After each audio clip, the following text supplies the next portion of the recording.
আমি নিজেও একটা মুসলিম পরিবারের ছেলে। আমি জানি আমি কতটা ধর্মকে বিশ্বাস করি, আল্লাহকে কতটা শ্রদ্ধা করি। বিতর্কের মুখে রূপান্তর নাটকটি ইউটিউব থেকে নামিয়ে ফেলার পর দুঃখ প্রকাশ করে ভিডিও বার্তা দিলেন নাটকটির কেন্দ্রীয় চরিত্রের অভিনেতা ফারহান আহমেদ জোভান।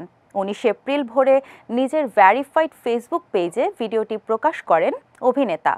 ভিডিওতে জোভান জানান, তার অভিনীত চরিত্রের কারণে দর্শকরা যেমন কষ্ট পেয়েছেন তেমনি তিনিও কষ্ট পেয়েছেন।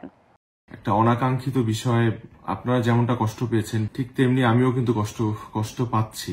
ভিডিওতে আকুতি ভরা কণ্ঠে দর্শকদের কাছে ক্ষমা চান জোভান।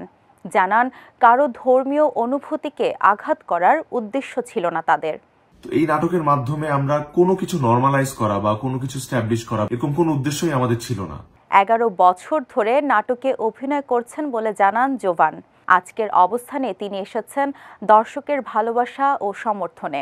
এরপর থেকে চরিত্র বাছাইয়ে আরও সচেতন হবেন বলে জানান অভিনেতা। আমি মনে প্রাণে আপনাদের সবার কাছে আমি দুঃখ প্রকাশ করছি। এরপর থেকে সতর্ক থাকবো আমার চরিত্র বাছাইয়ের ক্ষেত্রে। জোভানের ভিডিও বার্তার কমেন্ট বক্সে তার নাটক বয়কটের ঘোষণা দিয়ে যাচ্ছেন অনেকে আবার বলছেন, প্রকৃত শিল্পী কখনোই এতটা নতজানু হয় না।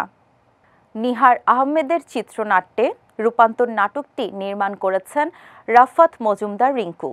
এর গল্পটি মূলত একজন তরুণ চিত্রশিল্পীকে ঘিরে।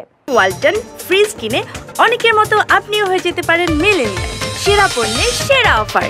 যিনি একটি হরমোনজনিত বিরল জটিলতায় ভুগছেন।